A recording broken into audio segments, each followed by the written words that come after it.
श्रावण मास महात्म्य अध्याय 4। ईश्वर बोले, हे सनत कुमार, अब मैं धारण पारण व्रत का वर्णन करूंगा। प्रतिपदा के दिन से आरंभ करके सर्वप्रथम पुण्याह वाचन कराना चाहिए। इसके बाद मेरी प्रसन्नता के लिए धारण पारण व्रत का संकल्प करना चाहिए। एक दिन धारण व्रत करें और दूसरे दिन पारण व्रत करें। धारण में उपवास और पारण में भोजन होता है। मास के समाप्त होने पर व्रती को इसका उद्यापन भी करना चाहिए। उद्यापन के लिए श्रावण मास के समाप्त होने पर सबसे पहले पुण्याह वाचन कराना चाहिए। इसके बाद हे मानद, आचार्य तथा अन्य ब्राह्मणों का वरण करना चाहिए। तत्पश्चात पार्वती तथा शिव की स्वर्ण निर्मित प्रतिमा को जल से भरे हुए कुंभ पर स्थापित कर रात्रि में भक्ति पूर्वक पूजन करना चाहिए और पुराण श्रवण आदि के साथ रात भर जागरण करना चाहिए। प्रातः काल अग्नि स्थापन करके विधि पूर्वक होम करना चाहिए। ओम त्र्यंबकम इस मंत्र से तिल मिश्रित भात की आहुति डालनी चाहिए। उसी प्रकार शिव गायत्री मंत्र से घृत मिश्रित भात की आहुति डालें और पुनः खड़ाक्षर मंत्र से खीर की आहुति प्रदान करें। तदनंतर पूर्णाहुति देकर होम शेष का समापन करना चाहिए और बाद में ब्राह्मणों को भोजन कराना चाहिए तथा आचार्य का पूजन करना चाहिए। हे महाभाग, इस प्रकार से उद्यापन संपन्न करके मनुष्य ब्रह्म हत्या आदि पातकों से भी मुक्त हो जाता है, इसमें संदेह नहीं है। अतएव इस महाव्रत को अवश्य करना चाहिए। हे मुने, अब श्रावण में मासोपवास की विधि को आदर पूर्वक सुनिए। प्रतिपदा के दिन प्रातः काल इस व्रत का संकल्प करें। स्त्री हो या पुरुष, मन तथा इंद्रियों को नियंत्रित करके इस व्रत को करें। अमावस्या तिथि को लोक का कल्याण करने वाले वृषध्वज शंकर की पूजा अर्चना षोडशोपचार विधि से करें। तदंतर अपने सामर्थ्य के अनुसार वस्त्र तथा अलंकार आदि से ब्राह्मणों का पूजन करें।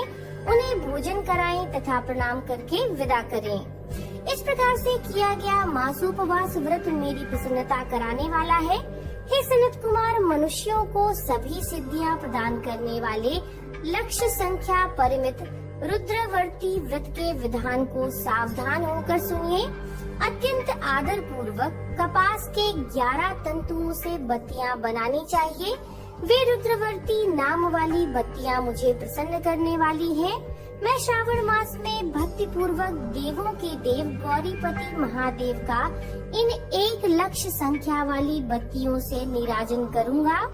इस प्रकार श्रावण मास के प्रथम दिन विधि पूर्वक संकल्प करके महीने भर प्रतिदिन शिव जी का पूजन कर 1000 बत्तियों से नीराजन करें और अंतिम दिन 71,000 बत्तियों से नीराजन करें, अथवा प्रतिदिन 30,000 बत्तियां आदर पूर्वक अर्पण करें और अंतिम दिन 13,000 बत्तियां प्रभु को समर्पित करें, अथवा एक ही दिन में सभी 1,00,000 बत्तियों को मेरे समक्ष जलाएं। प्रचुर मात्रा में घृत में भिगोई जो स्निग्ध बत्तियां होती हैं, वे मुझे अत्यंत प्रिय हैं। तत्पश्चात मुझ विश्वेश्वर का पूजन करके कथा श्रवण करें। सनत कुमार बोले, हे देव, हे जगन्नाथ, हे जगदानंद कारक, कृपा करके आप मुझे इस व्रत का प्रभाव बताएं। हे प्रभु, इस व्रत को सर्वप्रथम किसने किया और इसके उद्यापन में क्या विधि होती है?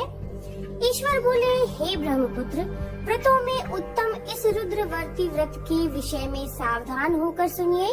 यह व्रत महापुण्यप्रद, सभी उपद्रवों का नाश करने वाला, प्रीति तथा सौभाग्य देने वाला, पुत्र पौत्र समृद्धि प्रदान करने वाला, व्रत करने वाले के प्रति शंकर जी की प्रीति उत्पन्न करने वाला और परम पद शिवलोक को देने वाला है।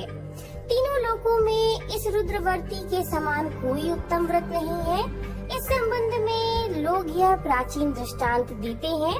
क्षिप्रा नदी के रम्य तट पर उज्जैनी नामक एक सुंदर नगरी थी। उस नगरी में सुगंधा नामक एक परम सुंदरी वारांगना थी। उसने अपने साथ संसर्ग के लिए अत्यंत दुस्सह शुल्क निश्चित किया था। 100 स्वर्ण मुद्रा देकर संसर्ग करने की शर्त उसने रखी। उस सुगंधा ने युवकों तथा ब्राह्मणों को भ्रष्ट कर दिया। उसने राजाओं तथा राजकुमारों को नग्न करके उनके भूषण आदि लेकर उनका बहुत तिरस्कार किया। इस प्रकार उस सुगंधा ने बहुत से लोगों को लूटा। उसके शरीर की सुगंध से कोस भर का स्थान सुगंधित रहता था। वह पृथ्वी तल पर रूप, लावण्य और कांति की मानो निवास स्थली थी। वह 6 रागों और 36 रागिनियों के गायन में तथा उनके अन्य बहुत से भेदों की भी गान क्रिया में अत्यंत कुशल थी।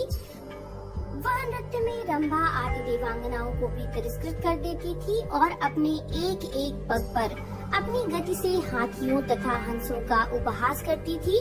किसी दिन वह सुगंधा कटाक्षों तथा भौं चालन के द्वारा कामवाड़ों को छोड़ती हुई क्रीड़ा करने के विचार से क्षिप्रा नदी के तट पर गई।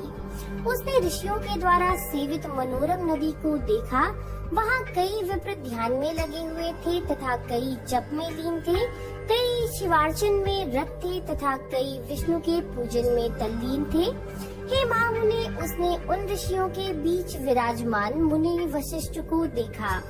उनके दर्शन के प्रभाव से उसकी बुद्धि धर्म में प्रवृत्त हो गई। जीवन तथा विशेष रूप से विषयों से उसकी विरक्ति हो गई। वह अपना सर झुकाकर बार बार मुनि को प्रणाम करके अपने पापों की निवृत्ति के लिए मुनि श्रेष्ठ से कहने लगी। सुगंधा बोली, हे अनाथनाथ, हे विप्रेंद्र, हे सर्व विद्या विशारद, हे योगीश, मैंने बहुत से पाप किए हैं। अतः हे प्रभु, उन समस्त पापों के नाश के लिए मुझे उपाय बताइए। ईश्वर बोले, हे सनत कुमार, उस सुगंधा के इस प्रकार कहने पर वे दीन वत्सल मुनि वशिष्ठ अपनी ज्ञान दृष्टि से उसके कर्म को जानकर आदर पूर्वक कहने लगे। ऋषि वशिष्ठ बोले, तुम सावधान होकर सुनो। जिस पुण्य से तुम्हारे पाप का पूर्ण रूप से नाश हो जाएगा, वह सब मैं तुमसे अब कह रहा हूँ। हे भद्रे, तीनों लोकों में विख्यात वाराणसी में जाओ।